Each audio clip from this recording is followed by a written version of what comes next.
There are many RPGs out there inspired by those of the retro age. When the Switch first came out, I recall one game called I Am Setsuna, calling back to the likes of Chrono Trigger. Today's game is also looking back on games from the past, something that the Switch actually has access to. Taking a lot of inspiration from Secret of Mana, here is my review of Trinity Trigger for the Nintendo Switch. The plot of Trinity Trigger is set in a world where there was a war between the God of Light and Chaos, or more specifically, Order and Freedom. A conflict where one side wanted strict rules and order on how the world worked, and the other wished for freedom and doing things without being restricted to those guidelines.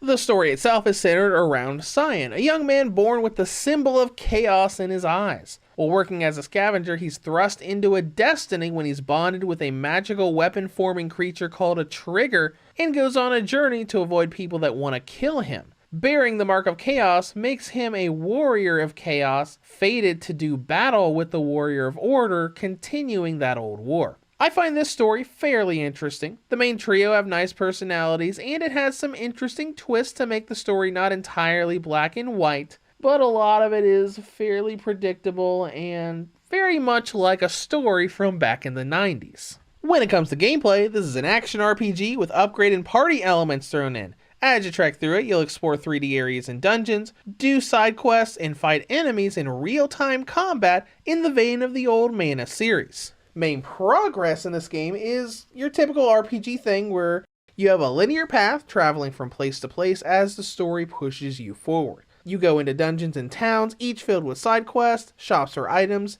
and areas for you to fight enemies to progress the story forward.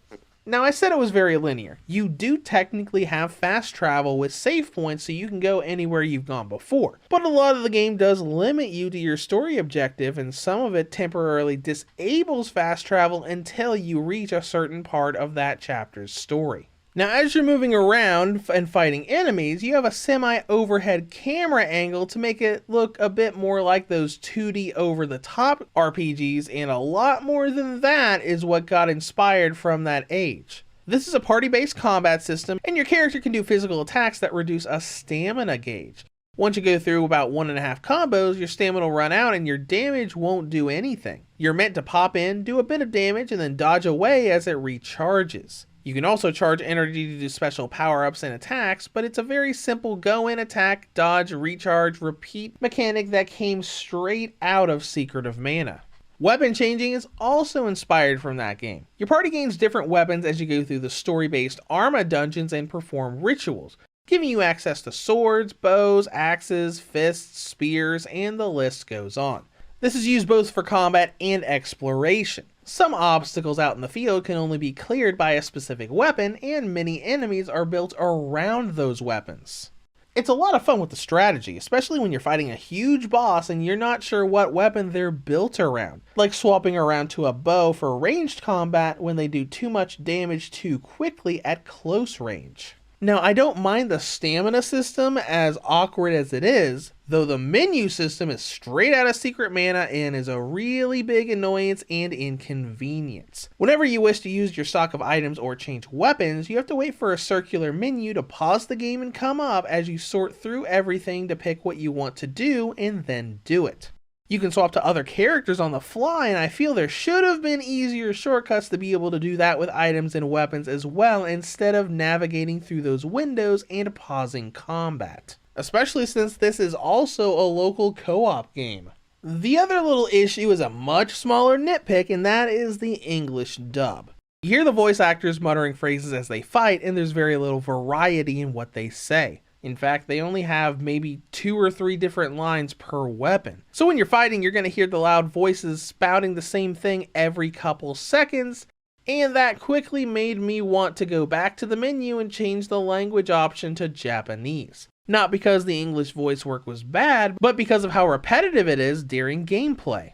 Now, after you do combat, you gain experience and can level up to get a little stronger, but if you really want to get stronger, you gotta do upgrades. When you reach save points, you can use them as fast travel, but also use points gained in battle to upgrade your weapon attacks. There are different attacks you can set for each stage of your combo and can upgrade each one individually. You're fairly limited here as you must progress the story to unlock more slots for upgrades, But you also have attack and defense accessories you can get for various buffs and increases to help with that as well. But do note that you only gain one of each weapon. You don't get new versions of the sword from shops later on in the story. It's the same sword that you gotta upgrade as time goes by. Now, overall, I find the gameplay loop here to be pretty good. At first, I thought it was just going to be town, dungeon, new weapon, town, dungeon, new weapon, repeat. But the story mixes up things a lot within the first few hours of the game, giving you little side stories and side quests to mix things up outside of just going to a new town to find a new dungeon for new weapons. And it doesn't get too repetitive by the time the game ends, as this isn't a terribly long game. Over the course of the main story, you're going to be spending about 20 hours in Trinity Trigger. Not too long, but not too short. And now for presentation.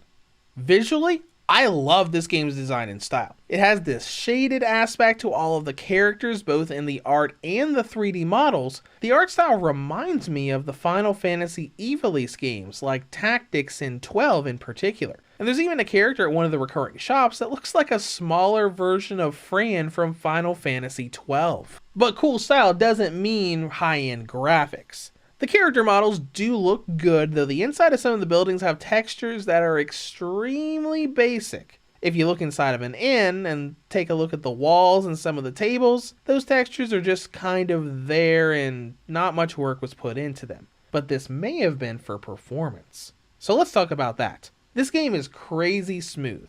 How smooth? 60 frames per second smooth. This game runs at 60 FPS for almost the entire adventure and it feels really good. There is one dungeon I found that had drops in handheld mode and it did stutter a bit in docked, but it wasn't really that bad. Overall, this game is optimized well. And that brings us to battery life. The original and light models get 2 to 3.5 hours out of Trinity Trigger, and the V2 and OLED models get 4.5 to 6 hours. Now, in conclusion, Trinity Trigger is an interesting little RPG and a love letter to Secret of Mana, perhaps a bit too much at times. Now, on the downside, the interruptive battle menus can be a bit inconvenient, as can the repetitive voice lines. But if you're looking for a smooth flowing action RPG and don't mind those retro drawbacks, it's a fun little game. Reviews to Go rates Trinity Trigger for the Nintendo Switch a 7.5 out of 10. If you have any comments or questions, feel free to leave them below. Thank you for watching, and have a great day.